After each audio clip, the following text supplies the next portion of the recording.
Life can be really stressful, and sometimes we let those stresses weigh us down. But as people of faith, we'd like to face the future with hope and trust and not as much with worry.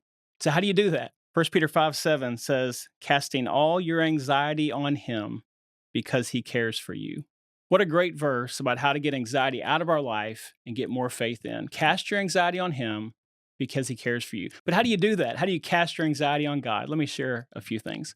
First of all, I think that's a prayer verse. Prayer is not in that verse, it's not mentioned. But to cast your anxiety on God, you have to actually talk to God about those things that make you anxious. I hope you'll do that. When you're worried, when you're fearful, when you're frustrated, tell God about it. You look in the Psalms, that's what they did. David told God what he's frustrated with, what he's worried about. Let's cast our anxieties on God by talking to him about it. Number two, we have to remember that God is the one who can really do something and that we are not. Too often we like to have control over things. We forget that God is the one who is ultimately in control of everything. I have to be willing to take my hand off the wheel a little bit and recognize that God will take it in the direction it needs to go. Number three, this one really helps me.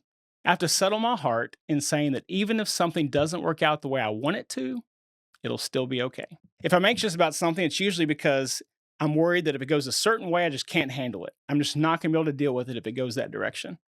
Well, like Paul with his thorn in the flesh in 2 Corinthians 12, you remember he prays 3 times? He says, Jesus told me, my grace is sufficient for you. So Paul was saying, even though the answer to my prayer is not what I want it to be, God's grace is sufficient for me. The way to get anxiety out of our life, to settle our heart, even if it goes the other way, things will be okay. And then number 4, I'm able to get anxiety out of my heart because that verse says, he cares for you.